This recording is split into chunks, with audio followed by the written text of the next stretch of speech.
Hi friends, welcome back to our channel.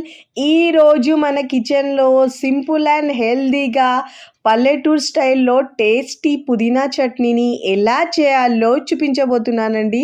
పుదీనా చట్నీ అయితే చాలా రకాలుగా చేస్తారు, కానీ సింపుల్గా చాలా కమ్మగా ఉంటుందండి. వేడి వేడి అన్నంలో ఈ చట్నీ పెట్టుకొని తింటే వేరే కూరలు ఏమీ అవసరం ఉండదండి, అంత టేస్టీగా ఉంటుందండి. తిన్నా కొద్దీ తినాలనిపించేలా సూపర్ టేస్టీగా ఉంటుంది. ఏ టిఫిన్లోకి తిన్నా కానీ చాలా బాగుంటుంది. మరి ఇక ఏమాత్రం ఆలస్యం చేయకుండా ఈ పల్లెటూరు స్టైల్లో పుదీనా చట్నీని ఎలా చేయాలో చూద్దాం రండి. ముందుగా చట్నీ కోసం ఇక్కడ నేను పుదీనా ఆకుల్లా తెంపుకొని తీసుకున్నానండి. శుభ్రంగా ఒక 2 నుంచి 3 సార్లు బాగా వాష్ చేసుకొని ఇలా వడ ఆడనివ్వాలండి. ఇలా వడ ఆరితే మొత్తము వాటర్ మొత్తం కిందికి వచ్చేస్తుంది. ఇప్పుడు స్టవ్ మీద ప్యాన్ పెట్టుకొని ఒక 2 నుంచి 3 టేబుల్ స్పూన్ దాకా పల్లీలను వేయించుకోవాలండి. ఇప్పుడు దీంట్లో ఒక 6, 7 కాజు వేసుకోవాలండి. జీడిపప్పు పలుకులు వేసుకోవాలి. ఒకవేళ మీ దగ్గర లేకుంటే దీని ప్లేస్లో ఒక టేబుల్ స్పూన్ నువ్వులైనా వేసుకోవచ్చండి. ఇలా బాగా వేయించుకోవాలి. ఫస్ట్ టైం నా ఛానల్ చూస్తున్న వాళ్ళు ప్లీజ్ నా ఛానల్ని సబ్స్క్రైబ్ చేసుకోండి, లైక్ చేయండి, పక్కనున్న బెల్ ఐకాన్ని ప్రెస్ చేయండి. ఇలా ప్రెస్ చేయడం వల్ల నేను పెట్టే వీడియో నోటిఫికేషన్ ముందుగా మీ హోమ్ పేజ్కి వస్తాయండి. ఇలా బాగా వేయించుకున్న తర్వాత ప్లేట్లోకి తీసుకోవాలి. అదే ప్యాన్లో ఒక 2-3 టీ స్పూన్ల ఆయిల్ వేసుకోవాలండి.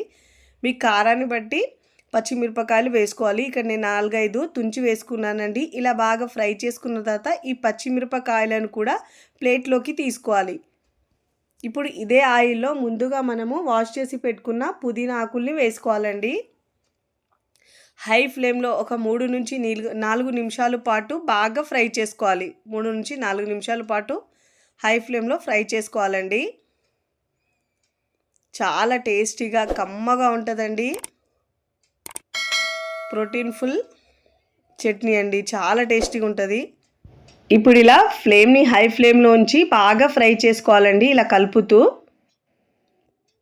ఏ టిఫిన్లోకైనా కూడా చాలా టేస్టీగా ఉంటుందండి. ఇలా బాగా ఫ్రై చేసుకున్న తర్వాత పుదీనాను మనం ఇలా పక్కకు తీసుకొని అదే ప్యాన్లో సైడ్ తీసుకొని మధ్యలో ఇలా మనం కాస్త స్పేస్ చేసి దాంట్లో ఒక మీడియం సైజు 3 టమాటోలు పెద్దగా ఇలా కట్ చేసి వేసుకోవాలండి. ఇప్పుడు టమాటోలు మగ్గడానికి రుచికి సరిపోయినంత ఉప్పు వేసుకోవాలండి. ఇలా ఉప్పు వేసుకున్న తర్వాత మూత పెట్టేసి ఒక 5 నిమిషాల పాటు సిమ్లో ఉడికించుకోవాలండి.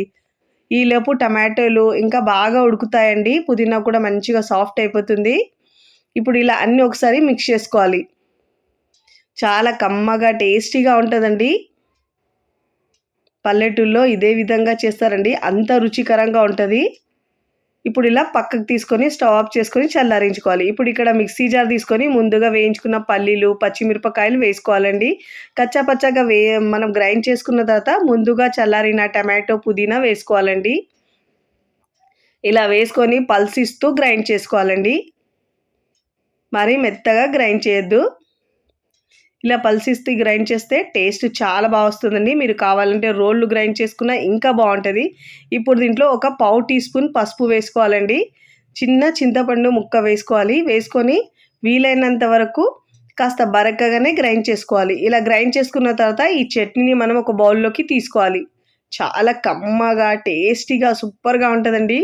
పిల్లలు పుదీనా తినని పిల్లలకు ఇలా చట్నీ చేసి పెట్టండి, చాలా ఇష్టంగా తింటారు. ఇప్పుడు ఈ చట్నీకి పోపు పెట్టుకోవాలండి. పెట్టకపోయినా కూడా పర్వాలేదు, కానీ నేను ఇక్కడ పోపు పెడుతున్నాను. ఒక 2 టీ స్పూన్ల ఆయిల్ వేసుకొని జీలకర్ర, ఆవాలు 1/2 టీ స్పూన్ వేసుకోవాలండి. దీనిలో కలోంజీ సీడ్స్ వేసుకుంటే ఫ్లేవర్ చాలా బాగా వస్తుందండి. మెంతులు ఒక 4-5 వేసుకోవాలి. కరివేపాకు రెమ్మలు ఒక 5 నుంచి 6 వేసుకోవాలండి, రెబ్బలు. ఇప్పుడు దీంట్లో వెల్లుల్లి ఇలా దంచి ఒక 4-5 వేసుకోవాలండి. ఇప్పుడు ఇలా బాగా ఫ్రై చేసుకోవాలి. ఫ్లేమ్ని సిమ్లో ఉంచి మాత్రమే ఫ్రై చేసుకోవాలి. ఇలా పోపు వేసుకోవడం వల్ల ఎక్స్ట్రా టేస్టీగా చాలా బాగుంటుంది. ఇప్పుడు ఇలా బాగా మిక్స్ చేసుకున్న తర్వాత స్టవ్ ఆఫ్ చేసుకొని ఈ పోపుని మనం చట్నీలో వేసుకోవాలండి. తిన్నా కొద్దీ తినాలనిపించేలా సూపర్ టేస్టీగా ఉంటుందండి. మీరు కూడా తప్పకుండా ఈ పల్లెటూరు స్టైల్ చట్నీని ఒక్కసారి ట్రై చేయండి. చాలా కమ్మగా టేస్టీగా ఉంటుందండి. వీడియో నచ్చితే లైక్ చేయండి, ఫ్రెండ్స్ ఫ్యామిలీకి షేర్ చేయండి. మరికొన్ని టేస్టీ సింపుల్ క్విక్ రెసిపీస్ కోసం టీ కిచెన్ని సబ్స్క్రైబ్ చేసుకోండి. Thanks for watching.